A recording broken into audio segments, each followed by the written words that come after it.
Brother Wilson, for what have we gathered? Brother William, Deadpool has arisen. Oh, has he? Indeed he has. Right. And it's up to our job to rate it. Very good. So we should welcome people to the podcast, Yes, welcome all. to the Tomb Raiders. That's me and you. Yep. So today we're going to talk Deadpool. How do you want to do this? Non-spoilers and spoilers? Right, so yeah, we should do a regular review and then people can turn off if they haven't already. Mm-hmm. If they and come back after they see the movie. We did think about doing this in two separate podcasts, but Two sounds like too much of a faff. it was yeah, and my worry was we'd have, I don't know how it goes, but I'd imagine the spoiler section To be quite short, actually. would be really? Yeah, I think most of it we can talk about in the non-spoiler section, since most of it's covered in the trailers itself. Okay, well, yeah. Well, this is our experiment. We'll see at the end. Right, okay, let's get to it. I think we should set up the film. So Deadpool is a character from Marvel, owned by Fox, so he exists in the X-Men universe. Yep. And I guess the story is that he's a mercenary who's come back from the war in Iraq and is now doing a hand for hire, if you will. Mm. Okay, so in the early parts of the film, or in the trailer as it were, he meets up with a character called Vanessa. Played by Moriana Baccarin, I guess. Baccarin. Yeah. Right? And they enjoy each other's company very, very much. Yeah, throughout the year, type of. Yes. The good times does not last, and he is diagnosed with terminal cancer. Then he gets recruited in by a guy who reminds me a lot of Sheldon from The Big Bang Theory. Yep.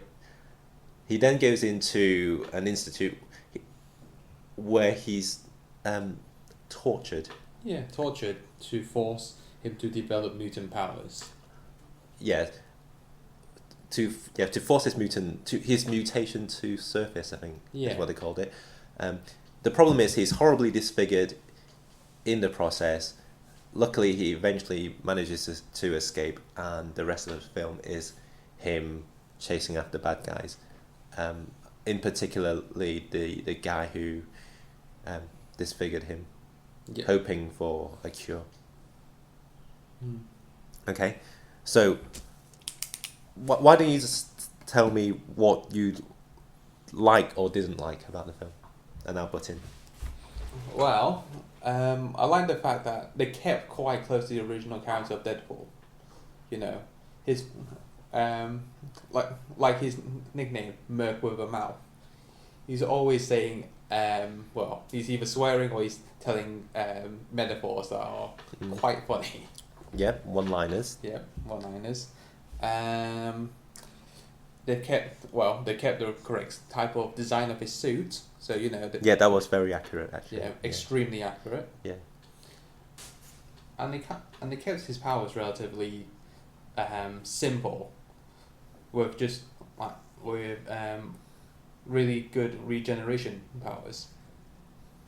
Like if he gets shot, he can heal from it, and he's pretty much immortal. He is pretty much immortal. The only way you would have killed him would be if you did incinerate his entire being. Would be, even then I'm not even sure if he would be able to regenerate from that. Okay. So yeah, pretty good. What do you think? I was okay with it.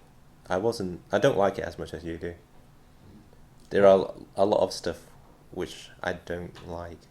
Okay, so my my feeling is that his character is fine. It's accurate to the comic, as you say. Mm-hmm. And if you're a Deadpool fan, you'll like it. But I'm not. Okay. I don't really have any affinity with the character before getting in. This is my second, I guess. I guess the Wolverine movie doesn't count. Yeah. This is your kind of your first foray into this character, and I don't find anything in Deadpool to relate to. I'm not a mercenary, haven't been to war, don't swear like that, don't have so much sex. I'm not that violent. It's just very difficult to work up. Right, so basically you're saying he's unrelatable to you. I can't relate to him, really, Okay. I can't. Right, we should say the film revolves, the vast majority of the film revolves around the car crash that we see in the trailer, right? And then things happen, flashback sequences come from that crash. Yeah. And how did you find that? It did feel a bit, they should have probably just done it in one go. I found it really annoying. Well, it's a bit like what they did in Man of Steel, isn't it? How he kept going flashing back from his childhood and his adult life. And he kept doing it over and over again. But I think this was less obnoxious. That was far more obnoxious. What do you mean? Well, in Man of Steel, like, you could spend like maybe 30 seconds following, well, actually not even 30 seconds, maybe even only 15, sort of doing the main timeline, and then it flashes back to his childhood for like a minute and a half. Okay. Then back to the main timeline, 15 seconds later, flashback. Okay. Well, This is it's very inconsistent of the timeline, but Deadpool feels, in a way. You mean it's a bit, there was too much focus in the past rather than the present? Is that what you're trying to say? No. Okay. What are you trying to say? I'm just saying. I think in Man of Steel there was too much jumping. Right. While Deadpool there was a few jumping, but I think it didn't do it. I think it may have overdone it a little bit. I thought there was so much jumping. It was driving me nuts. What? Because a lot of people have praised this film for its marketing, right? Mm-hmm. They've said they've hardly given anything away. The promos and the trailers have been very funny. The Christmas special has been funny. That thing with Man United, pretty funny. But while watching this movie, I did feel like I was watching those advertisement spots. I did feel like this film is a series of YouTube clips. Okay. Right, because they all follow the same a set pattern, right? You have a fight, and then he'd do a quip, 5 minutes, and then they do another thing for another 5 minutes. You could separate all of those vignettes and upload it onto YouTube, and people would watch it. It does feel a bit like a series of SNL sketches. Okay, right. Okay, it doesn't feel like it's a complete movie, but it doesn't have a nice start, middle, and end, as you would. Okay, that did annoy me a little bit, because we've mentioned the comedy with his little quips. What did you think of the comedy? I think some of it was good, some of it was a bit me at times. I thought there was too much. I think there was too much. Yeah, I think the film started great because he started in the taxi. But he broke the fourth wall immediately. Right, that was one of my worries going into the film. I weren't sure how they would do it, how they would treat that aspect of the character. In the comic books, he does break the fourth wall, and that's his trait. In the comic books, he's aware that he is a comic book character. It's not as explicit in this film. He talks to the camera, but at no point does he say, "Yeah, I'm a comic book character." Yeah. He doesn't really say that. He doesn't that. say that, yeah. But He implies it when he says, "Why do we only have 2 X-Men characters inside the entire mansion?" Yeah. I'm stopping myself because I'm worried that might be spoilers. Yeah. Okay, that's one of the jokes in it. He kind of acknowledges it, but he never outright says he's a comic book. He's a comic book character. But so, we have had other characters saying, "Who are you talking to?" I know. I'm not. Yeah, I know he breaks the fourth wall, but he's not as explicit. Yeah. That's not the same. Breaking the fourth wall as. It's not the same, Okay. right? Breaking the fourth wall and acknowledging that this is a comic book movie. Mm-hmm. Okay. The comedy was a bit thick. I thought they laid it on a bit thick. Right. There was. Eventually, I got sick of the fourth wall, right? Because they just broke it every 2 minutes. No, it wasn't every 2 minutes. It was. There was so much of it. I think you're overthinking it. There wasn't. I don't think there was that many.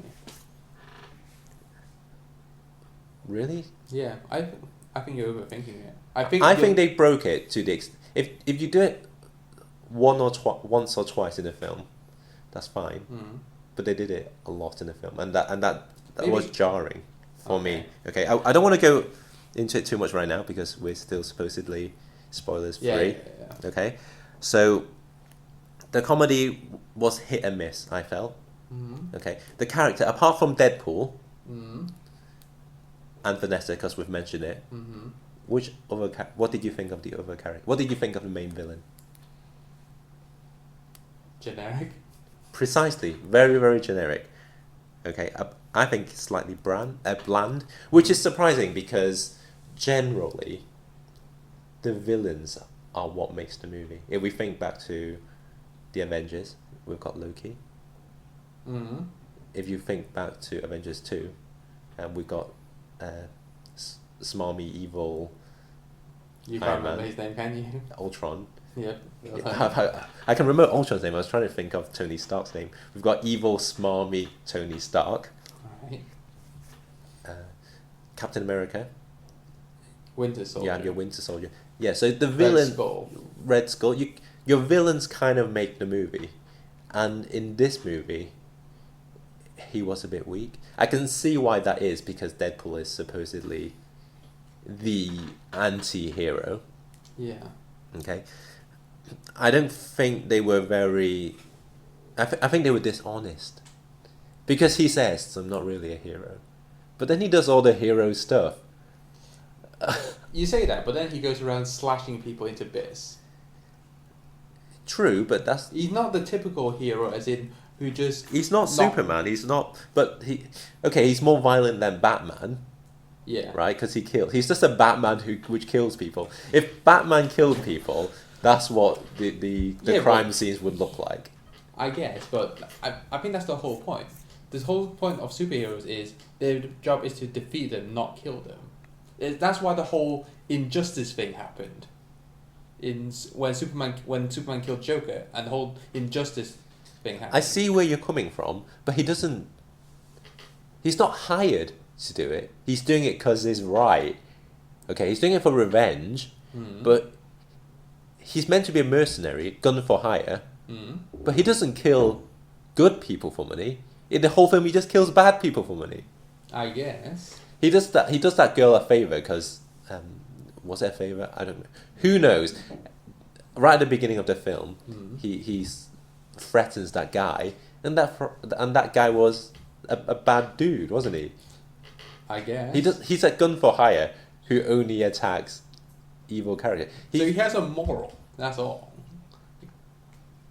Yes, but you can't say he's not a hero. I don't think you can, really.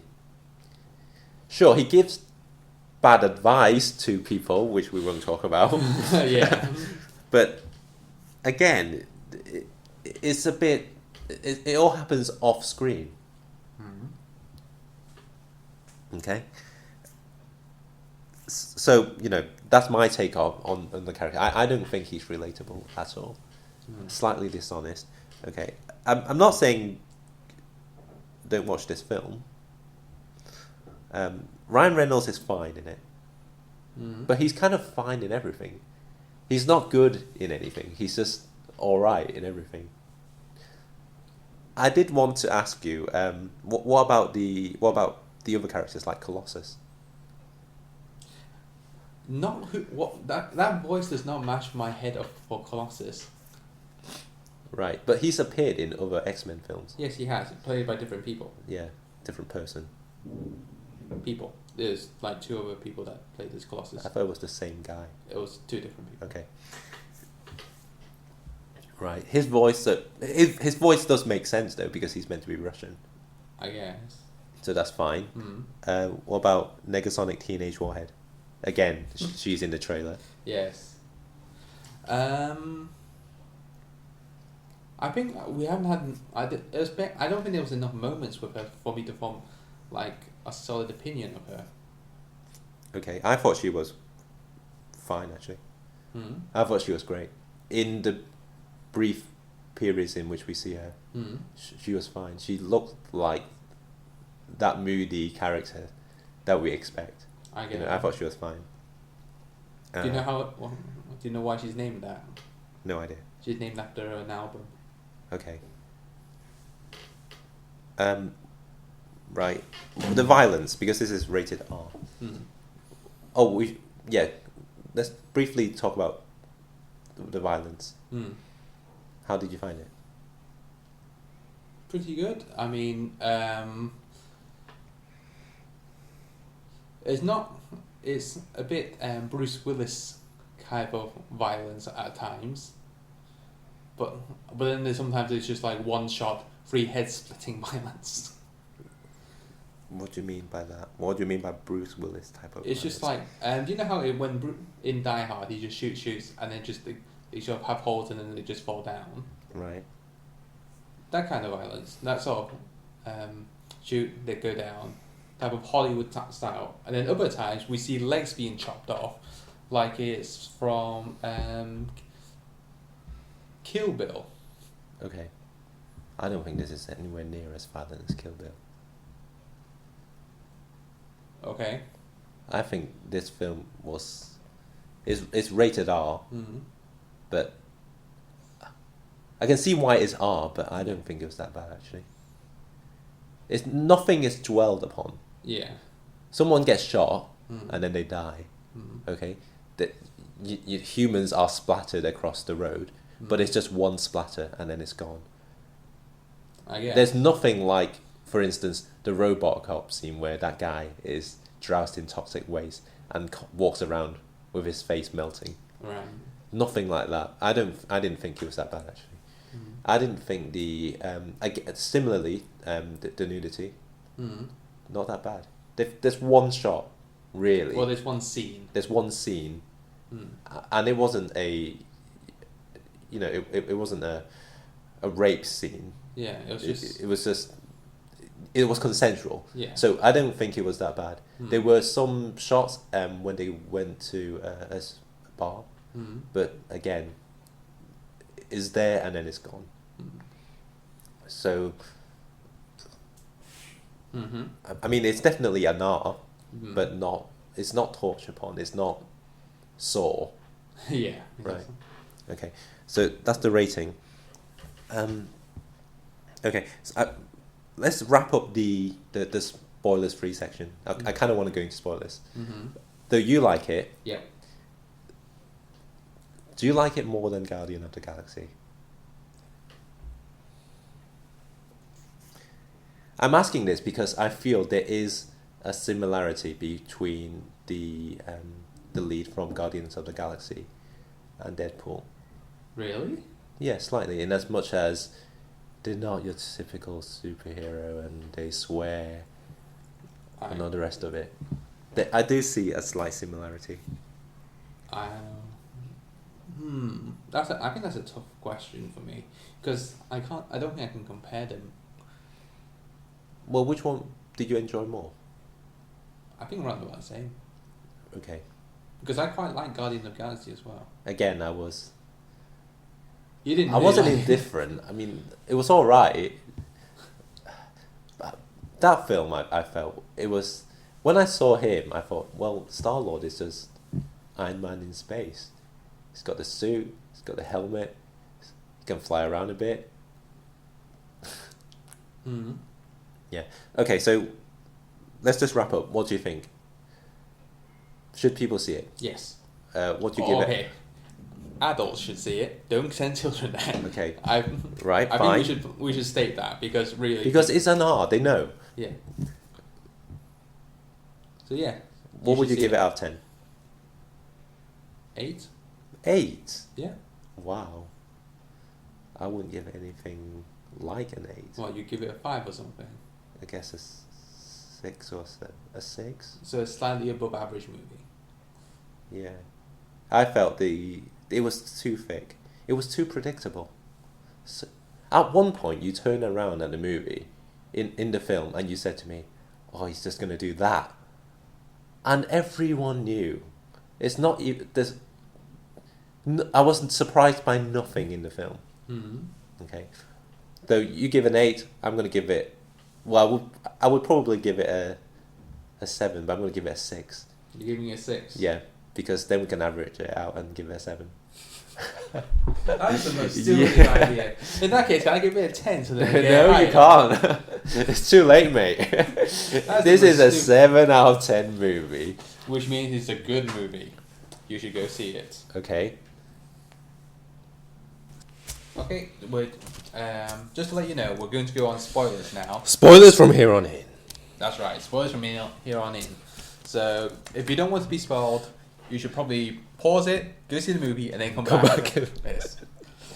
Just remember this time. What is it? Don't know yet. We'll have to see. Okay. Right, so I think we should go into it a bit more because it was so hard trying to do it spoilers free. Okay.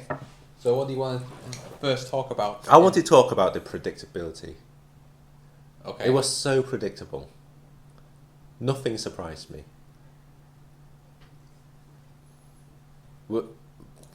Okay, did you see when he headbutted the woman when he was in the canister of death, right? Did you know what he was going to do?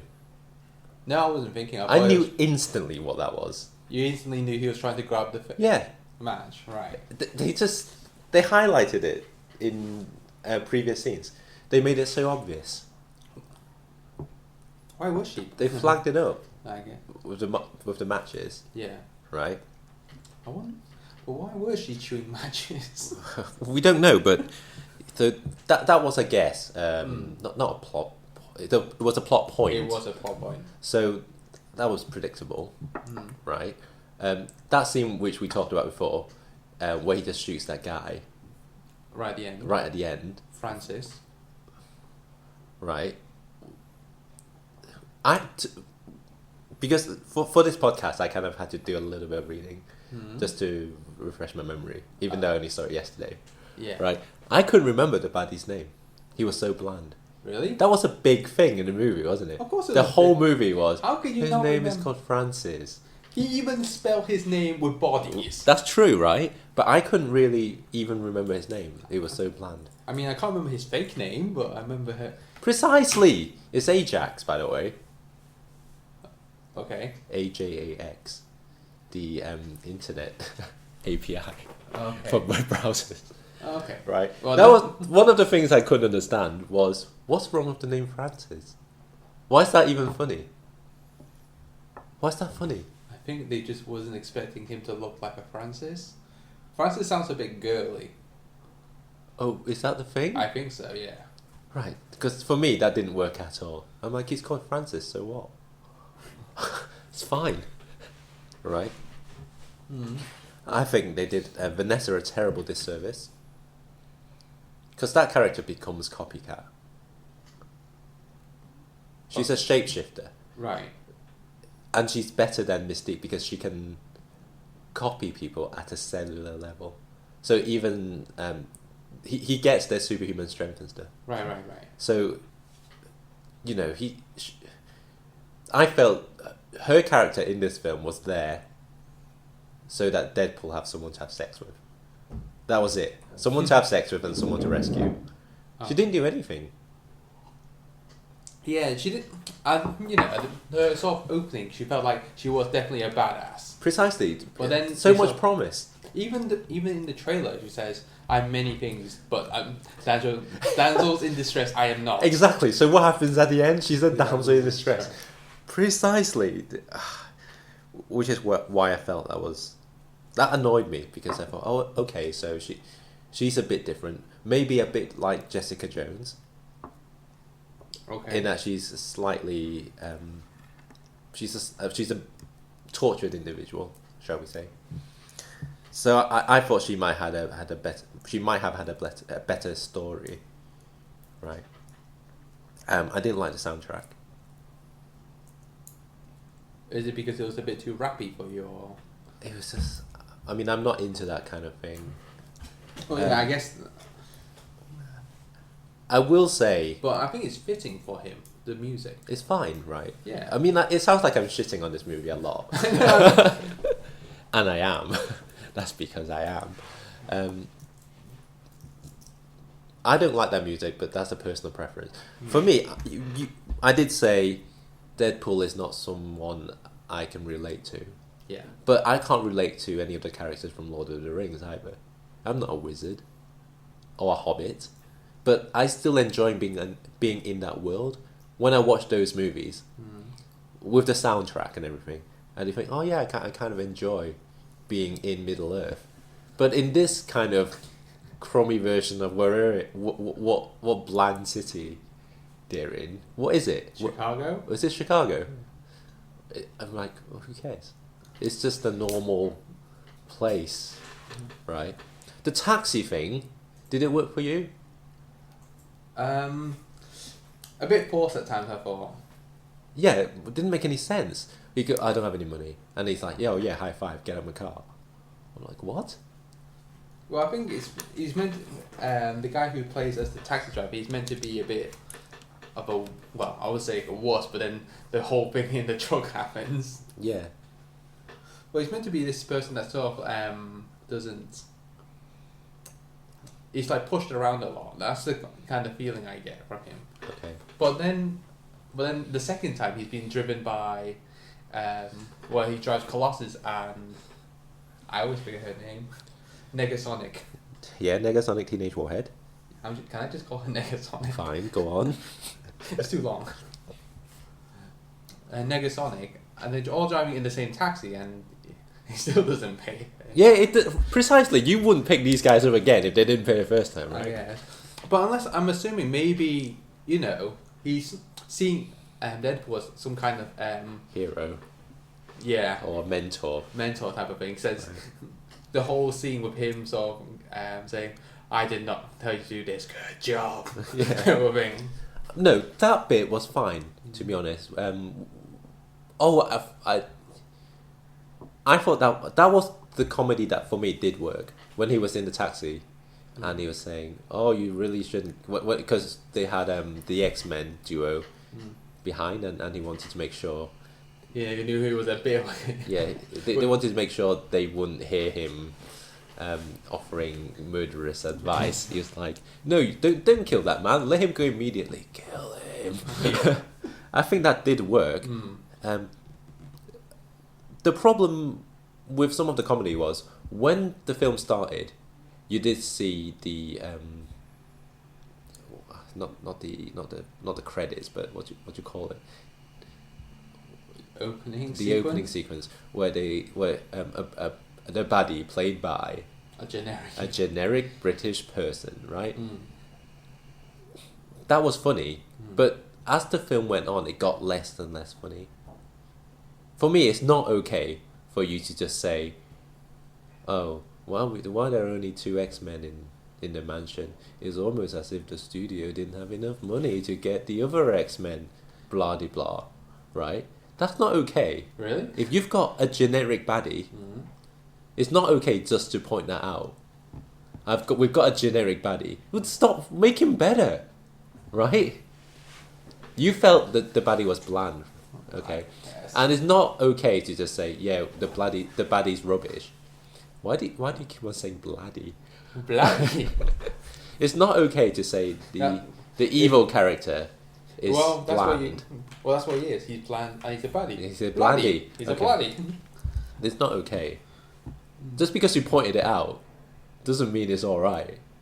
If I made a film saying, this film is rubbish, and then it is, people shouldn't applaud me for pointing it out.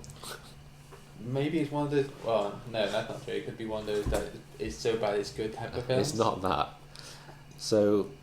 Well, I'm just saying, it could be one of those things. Right. So for me, that's when the comedy fell apart.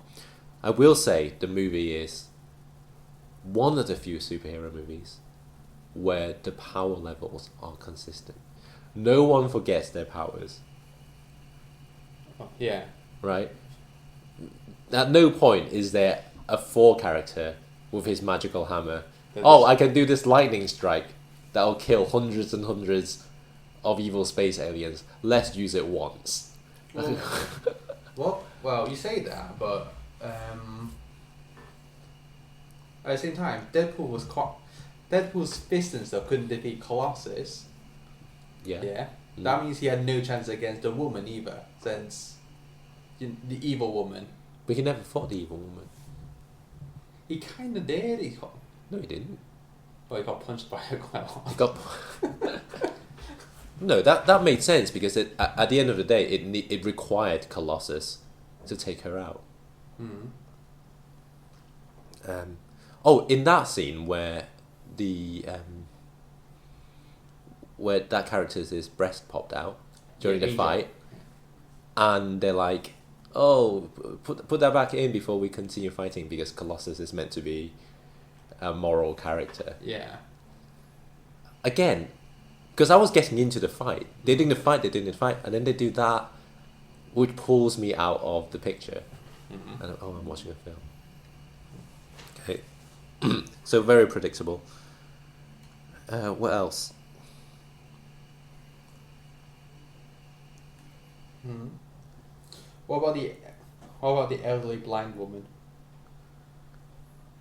She was fine, but it just felt a bit too Jackass.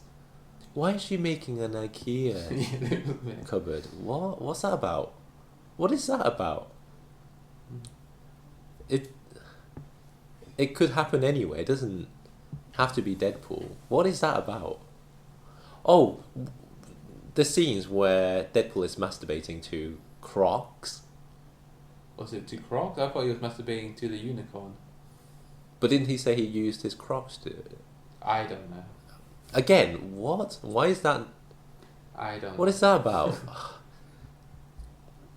A series of bits... Because one scene does not rely on anything else. Mm-hmm. Those sequences.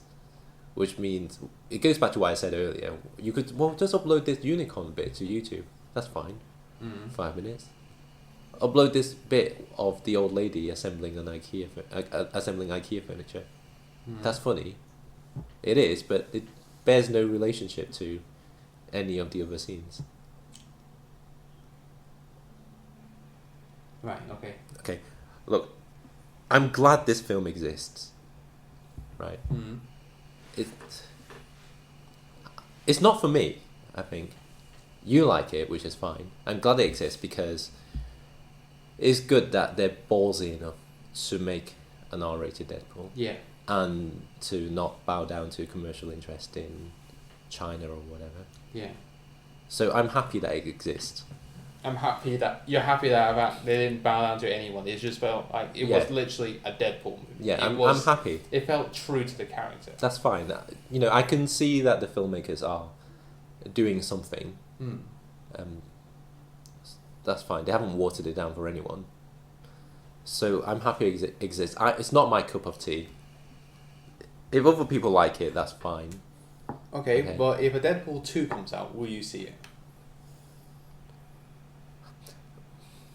This sounds bad, but I've had a thought about this. Coming out of Deadpool, I had the same feeling as coming out of Avatar. The Last Airbender? What? No. Oh, the blue Blue Alien movie. Okay. When I saw that movie, how long was it? Like 3 hours or something. I came out thinking, well, yeah, that was alright. Finished the movie. So it was a good movie. Fine. Was it really? I never want to see a sequel. The feeling was not as strong with Deadpool. I feel like I'd rather watch it on TV. At home, where I could just go to the toilet or pause it, just have a break. Maybe that's what they'll do in the next movie. They'll just say, okay, right, we need to pause this movie for a second. Yeah, so do it, just have a break, take a breath, okay? The pacing was phenomenal. The movie went at 100 miles an hour, didn't it? Yeah. They just kept going and going and going. Okay. I was going to say... Stan Lee. What do you think about Stan Lee? Inconsequential. Probably one of the worst cameos. He doesn't do anything. He doesn't do anything most of them. He has a line. He had a line in this one. He was like the MC. You're right, but not. I don't know. He didn't have a line in Amazing Spider-Man 2. He was the guy who. But that was the best one, yeah, though, wasn't it? that was the best one. Okay, fine. I don't know. I felt it was So it's inconsequential. nothing to do with the line. Right. I felt it was inconsequential. Right. Okay. Yeah. I did think. I did say, think, oh yeah, there's Stan Lee, and then they just kind of moved on. That's generally what they do now. That's what they do. Yeah.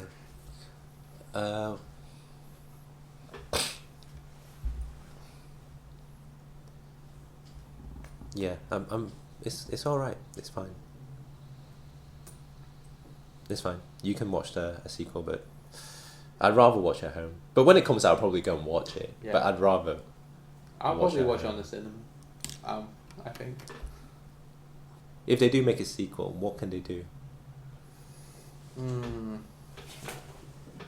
I get a feeling I'm not sure how it went in the comics directly, but to what I know in the comics is he doesn't stay with Vanessa. He ends up dating Death. Right, Death the character rather than Death the concept. Yeah, Death the character. Okay. So I don't know if they're really good to kill her off or.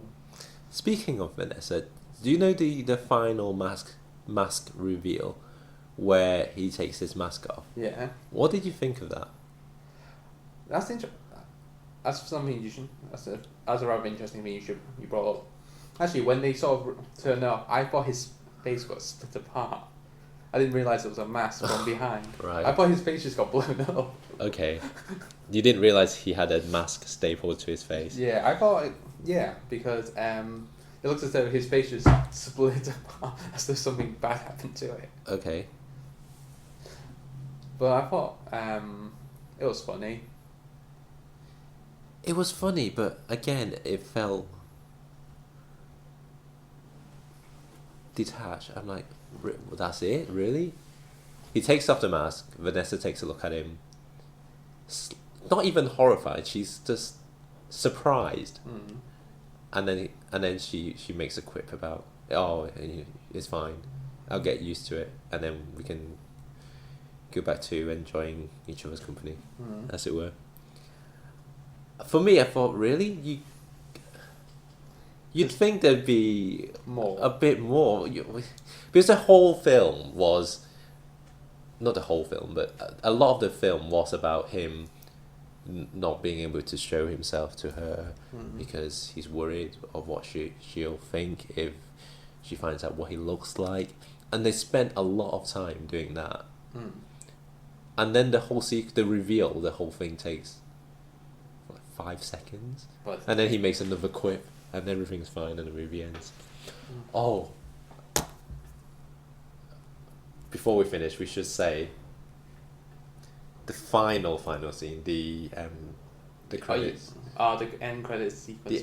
Yeah, that's right. The end credit sequence. Again, as soon as I saw him, I thought, oh, okay, I know how this is gonna go. I knew instantly. Yeah. We've seen that before. And we have? Yeah, there's been in other films. Alright. The only one I can think of is Space Jam. I'm pretty sure that was... where Michael Jordan goes out, guys, can we go home now?